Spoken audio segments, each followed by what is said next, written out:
बिस्मिल्लाहिर्रहमानिर्रहीम। अस्सलाम वालेकुम नाज़रीन, सबसे पहले आपको कुछ ख़बरें दे देते हैं क्विकली, अहम ख़बरें, और उसके बाद फिर आपके सामने तज्ज़िया भी रखते हैं। सबसे पहली बात तो ये कि इस्लामाबाद हाई कोर्ट ने जो साइफ़र केस चल रहा है चेयरमैन पीटीआई इमरान खान के ऊपर, उसका जो जेल ट्रायल हो रहा है, वो पाकिस्तान तहरीक इंसाफ के वकला ने, इमरान खान साहब ने उसको चैलेंज किया हुआ था जेल ट्रायल को इस्लामाबाद हाई कोर्ट में। तो उसकी जो प्रोसीडिंग है वो हुई है और फ़ैसला महफूज कर लिया इस्लामाबाद हाई कोर्ट ने। और पाकिस्तान तहरीक इंसाफ के जो वकला हैं, इमरान खान साहब के जो वकला हैं, उनकी जो आर्ग्यूमेंट है बुनियादी तौर पे वो ये है कि right to a fair trial article 10 के मुताबिक किसी भी मुलजिम का हक है, और फेयर ट्रायल का तकाजा ये होता है कि वो पब्लिकली ओपन कोर्ट में हो और उसको जो मीडिया है वो भी देख सके और कवर कर सके। और फिर सर्टनली उस ट्रायल के अंदर जो कुछ भी होगा वो मीडिया रिपोर्ट भी करेगा। तो अवाम का भी राइट होता है कि उनको इन्फॉर्मेशन पहुंचे। तो एक तो मीडिया का फ्रीडम ऑफ स्पीच भी जुड़ा हुआ है इसके साथ, दूसरा अवाम का राइट टू इन्फॉर्मेशन भी जुड़ा हुआ है। तो पब्लिक ट्रायल जो होता है उसमें ये सारी चीज़ें बहुत अच्छे तरीके से मॉनिटर हो जाती हैं। और जो कानून का तकाजा है वो यही है कि जी एक फ़ेयर ट्रायल मिलना चाहिए। इल्ज़ाम देखें किसी के ऊपर संगीन तरीन भी होता है, लेकिन जो भी इल्ज़ाम होता है उसको साबित करना प्रोसिक्यूशन का, इस्तगासा का काम होता है। और उसमें जो स्टैंडर्ड ऑफ प्रूफ होता है कि किस हद तक उन्होंने साबित करना है, स्टैंडर्ड ऑफ प्रूफ, वो क्रिमिनल केसेस में बियॉन्ड रीज़नेबल डाउट होता है। बियॉन्ड रीज़नेबल डाउट का मतलब है तमाम तर शकूक व शुबहात से बालातर इस्तगासा ने शवाहिद की रोशनी में अपना केस मुल्ज़िम के ख़िलाफ़ साबित करना होता है। अब उसके अंदर अगर वो रेगुलर ट्रायल होगा, ओपन कोर्ट में होगा, पब्लिकली होगा, तो वो बड़ा अच्छा तरीके से चीज़ें मॉनिटर हो जाएंगी। लेकिन अगर वो जेल में होगा और वहाँ तक मीडिया को भी एक्सेस नहीं है, रिपोर्टर्स को एक्सेस नहीं है, दीगर अवामुन्नास को, पब्लिक एट लार्ज को एक्सेस नहीं है, तो वो सर्टनली उसमें जो शफाफियत का अंसर है उसके ऊपर उंगलियां उठेंगी। तो वही उंगलियां उठाई गई हैं इमरान खान की तरफ से, उनके वकला की तरफ से, और इस्लामाबाद हाई कोर्ट ने बहस सुन लिया और अब फ़ैसला महफूज कर लिया है। अब इसके ऊपर जो फ़ैसला आएगा वो आप तक पहुंचाएंगे और फिर उसके ऊपर अपना तज्ज़िया भी सर्टनली देंगे। लेकिन मेरे हिसाब से fair trial, open trial, publicly होना, एक ओपन कोर्ट में होना हर मुल्ज़िम का हक है और वो उसको मिलना चाहिए। अच्छा जी, अगली ख़बर मैं आपसे शेयर करूं तो बुशरा बीबी, इमरान खान साहब की जो एहलिया, उनकी जो तोशा खाना 190 million pound Al-Qadir trust case है उसमें ज़मानत में 26 सितंबर तक तोसी हो गई है। इससे जुड़ी ख़बर एक ये भी है कि जो नैब ने बुशरा बीबी को तहकीकात के लिए दोबारा तलब किया था, उसमें जाने से उन्होंने माजरत कर ली है और उनके वकील की तरफ से एक ख़त लिखा गया नैब को कि वो इस तारीख़ पे नैब के सामने पेश नहीं हो सकती हैं। इसके अलावा एक और इम्पॉर्टेंट ख़बर परवेज़ इलाही साहब के हवाले से है। परवेज़ इलाही साहब की आपको पता है कि पहले MPO के हवाले से एक केस चल रहा था, दूसरा फिर वो दहशतगर्दी के केस में उनको नामज़द कर दिया गया था, तो उसमें उनको अरेस्ट कर लिया गया था। तो उसकी जो ज़मानत है उसके ऊपर समात अभी हो रही है और वो जो फ़ैसला है अभी नहीं हो सका, और अगली डेट उसमें डली है 15 सितंबर की। जो MPO वाला केस था वो ख़त्म हो गया क्योंकि DC इस्लामाबाद ने अब लिख के दे दिया है कि परवेज़ इलाही साहब रिक्वायर्ड नहीं है। अब क्योंकि वो दहशतगर्दी के मुकदमे में पुलिस उनको अरेस्ट कर चुकी है and that arrest is on record, तो और किसी MPO की ज़रूरत नहीं है। तो वो DC ने कहा जी कि MPO की तो अब ज़रूरत नहीं है, तो वो मामला ख़त्म हो गया। लेकिन इस केस में ज़मानत के ऊपर बहस अब 15 सितंबर को मज़ीद होगी और उसके बाद अदालत फ़ैसला करेगी कि उनकी ज़मानत होना बनती है या नहीं बनती है। लेकिन ये जितनी दफ़ा उनकी गिरफ़्तारी हो चुकी है वो आप लोगों को पता ही है और उसके ऊपर हम पहले भी बात कर चुके हैं। अगर अब मैं आ जाऊँ थोड़ा सा सियासत और मईशत की तरफ, तो मईशत के मैदान से ख़बर है कि पाकिस्तान की जो तरसीलाते ज़र हैं, स्टेट बैंक ऑफ पाकिस्तान के आदाद व शुमार के मुताबिक रवां माली साल के पहले 2 माह के दौरान उनमें 22% कमी रिकॉर्ड की गई है पिछले साल की निस्बत। यानी कि पिछले साल जो रेमिटेंसेस आई थी ओवरसीज़ पाकिस्तानियों की तरफ से, वो तकरीबन थी जी 5.25 अरब डॉलर के करीब, और इस साल जो आई हैं वो 4.12 अरब डॉलर के करीब हैं, और जो डिफरेंस है वो 1.13 अरब डॉलर का है, जो कि तकरीबन 22% बनता है, और ये 22% कमी रिकॉर्ड हुई है। सर्टनली पाकिस्तान की इकॉनमी जो है वो मुश्किल हालात में से गुजर रही है, लोग बड़े परेशान हैं, महंगाई की वजह से परेशान है, ग्रोथ रेट वर्चुअली ज़ीरो के करीब है, मामलात पिछली हुकूमत से तो बिल्कुल ही नहीं संभाले गए हैं। अब निगरान सेटअप जो है उससे लोग कितनी को उम्मीद रख सकते हैं? ये इलेक्ट होकर तो आए नहीं है, तो थोड़ी देर के लिए आए हैं, केयर टेकर सेटअप है, इनके रोल भी लिमिटेड है, इलेक्शंस करवाना है, इन्होंने घर जाना है, उसके अलावा इनसे क्या कोई उम्मीद रख सकता है? लेकिन उसके बावजूद वो अपने तय कुछ एडमिनिस्ट्रेटिव मेजर्स वगैरह ले रहे हैं। आज एक ख़बर ये भी है कि ताजर रहनुमाओं ने मुतालबा कर दिया जी कि निगरान हुकूमत की कारकर्दगी बड़ी ज़बरदस्त है, तो इनको 1 साल तक हुकूमत करनी चाहिए। लेकिन उसका जो मसला है वो ये है कि जी सर्टनली आइन इजाज़त ही नहीं देता, आइन में कोई शक ही नहीं है जो निगरान हुकूमत की मुद्दत को 90 दिन से ऊपर लेकर जाए। वो तो 90 दिन के लिए आए हैं, लिमिटेड मैंडेट है, इलेक्शन कराने हैं, घर जाना है, और कोई काम वो कर ही नहीं सकते हैं, तो उनकी तो कैपेसिटी नहीं है, वो कर ही नहीं सकते हैं। तो बहरहाल जो पिछली हुकूमत की परफॉर्मेंस थी वो इतनी डिसअपॉइंटिंग थी और इतनी मायूस कुन थी और इतनी डेवस्टेटिंग थी और इतनी डिस्ट्रक्टिव थी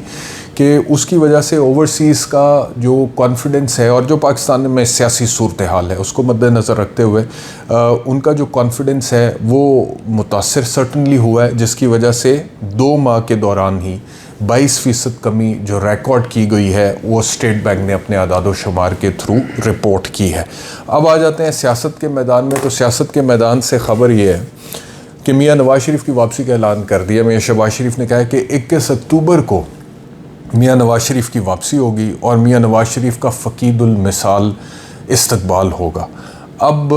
सवाल ये पैदा होता है कि क्या इस बार 21 अक्टूबर को मियाँ नवाज़ शरीफ की वापसी हो जाएगी, या फिर पहले जिस तरह 15 सितंबर की डेट थी, फिर 30 सितंबर की डेट थी, और उससे पहले भी अब आ रहे हैं तो तब आ रहे हैं, तो कब आ रहे हैं, तो जब आ रहे हैं, फरवरी में आ रहे हैं, तो मार्च में आ रहे हैं, तो फलाने महीने में आ रहे हैं, बस बहुत जल्दी आ रहे हैं, बस डॉक्टर्स ने तकरीबन इजाज़त दे दी, नहीं पहले आप इंसाफ की गारंटी दें, नहीं पहले आप ये गारंटी दें, नहीं पहले आप रिस्क को ज़ीरो कर लें, वो जितनी भी बातें होती थी।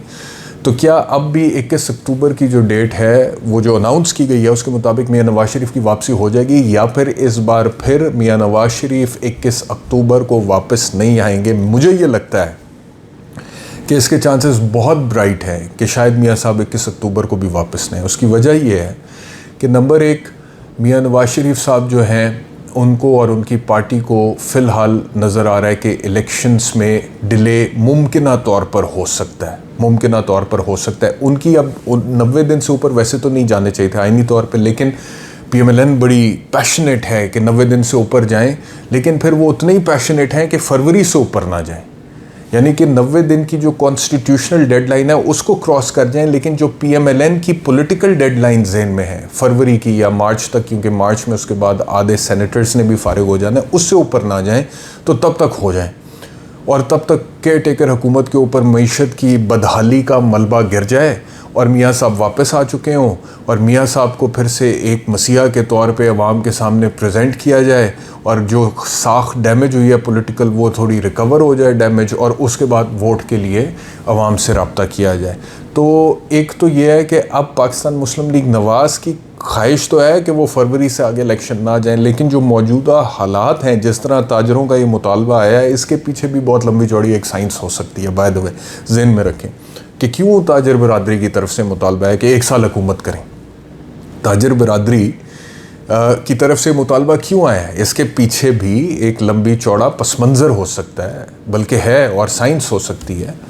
तो बहरहाल इस तरह की बातों से PMLN को भी अब लगता है कि पता नहीं इलेक्शंस होंगे या मज़ीद डिले हो जाएंगे। तो अगर वो मज़ीद डिले हो जाते हैं इलेक्शंस और मियाँ साहब आ जाते हैं, और मियाँ साहब जब आते हैं तो आपको पता है कि मियाँ साहब का केस इसहाक डार से मुख्तलिफ इस तरह से है कि इसहाक डार साहब जो हैं वो उनको सज़ा नहीं हुई थी, उनका ट्रायल कंक्लूड नहीं हुआ था, वो ट्रायल के दौरान ही चले गए थे और मफरूर हो गए थे, और फिर वापस आए तो उन्होंने प्रोसीडिंग्स वहीं से ज्वाइन कर ली प्रोटेक्टिव बिल लेके। मियाँ साहब का कानूनी तौर पर केस इस तरह से मुख्तलिफ है कि उनका ट्रायल मुकम्मल होने के बाद उनको 10 साल की सज़ा हो चुकी थी, and he is a convict, और सज़ा याफ्ता होने की हैसियत से अगर वो वापस आएंगे तो बहुत सारे लीगल एक्सपर्ट्स का कानूनी तौर पर ख्याल ये है, राय ये है कि उन्हें जेल वापस जाना पड़ेगा और उनकी प्रोटेक्टिव बेल नहीं हो सकती। पहला तो मतलब कि मेरे शो में सुप्रीम कोर्ट के सदर आबिद ज़ुबैरी ने कहा है कि जी उनकी नज़र में वो कहते हैं कि प्रोटेक्टिव बेल हो ही नहीं सकती है मियां नवाज शरीफ की, because he is a convict. लेकिन एक लम्हे के लिए let's suppose despite being a convict Mian Nawaz Sharif की प्रोटेक्टिव बेल हो जाती है, लेट्स से कि हो जाती है, फिर सवाल ये पैदा होता है कि वो कितनी देर के लिए हो सकती है, क्योंकि प्रोटेक्टिव बेल की तो एक मुद्दत है कि जी इस हद तक हम आपको 10 दिन की देते हैं या 2 हफ्ते की या 10 दिन की या 1 हफ्ते की या 5 दिन की देते हैं, आप मुतलका फोरम से जाके रुजू कर लें। मैं लेट्स से कि हफ्ते 10 दिन या 2 हफ्ते की मियां नवाज शरीफ को प्रोटेक्टिव बेल मिलती है। अब मुतलका फोरम क्या है? मुतलका फोरम वो है जी हाई कोर्ट, जहाँ पे उन्होंने उनकी अपील पेंडिंग है और नीचे ट्रायल कोर्ट से उनको सज़ा हो चुकी है। जैसे इमरान खान साहब को तोशा खाना केस में नीचे ट्रायल कोर्ट से सज़ा हुई थी, तो उन्होंने अपनी सज़ा की मौतली की दरख्वास्त suspension of sentence high court में दायर की थी। उसी तरह मियां नवाज शरीफ साहब को हाई कोर्ट में दायर करनी पड़ेगी। अब हाई कोर्ट में दायर करेंगे तो वो निकलेगी, कितनी देर बाद निकलेगी, उसके बाद कितनी देर उसके ऊपर बहस चलेगी, फिर 10 साल की सज़ा है। इमरान खान के ट्रायल की तरह जो 3 साल की सज़ा तो है नहीं, जिसके ऊपर इस्लामाबाद हाई कोर्ट ने कहा था कि शॉर्ट सेंटेंस है। 5 साल तक भी इसके ऊपर जजमेंट वगैरह है कि शॉर्ट सेंटेंस है, वो शॉर्ट सेंटेंस वाला पॉइंट जो है उसको मदद 10 साल उससे 2 गुना से भी ज़्यादा, तकरीबन 3 गुना से भी ज़्यादा। इमरान खान की 3 साल थी तो मियाँ साहब की 10 साल है। तो वो 10 साल की सज़ा मौतली करने से पहले हाई कोर्ट जो है वो उसको तसल्ली से सुनेगा, नोटिस करेगा, नैब को भी बुलाएगा, फिर इनके वकील को भी सुनेगा और फिर उनको भी सुनेगा और फिर जाके फ़ैसला करेगा। तो उस अरसे में प्रोटेक्टिव बेल की मुद्दत ख़त्म होगी, तो मियाँ साहब की गिरफ्तारी के अलावा और कोई रास्ता ही नहीं है। उन्हें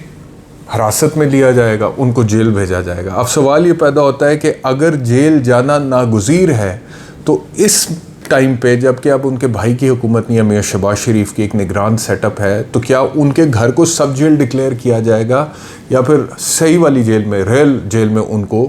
कैद किया जाएगा? तो अगर रेल जेल में कैद किया जा सकता है तो वो तो मियाँ साहब के लिए बड़ा मुश्किल हो जाएगा। और इसीलिए अब आपको समझ आ रहा है कि ख्वाजा आसिफ जब रिस्क ज़ीरो की बात करते थे तो वो क्यों करते थे, क्योंकि रिस्क अभी तक ज़ीरो नहीं हुआ है। अभी तक देयर इज़ अ पॉसिबिलिटी कि मियां नवाज शरीफ की वापसी पे उनको गिरफ़्तार करके जेल में डाला जाएगा।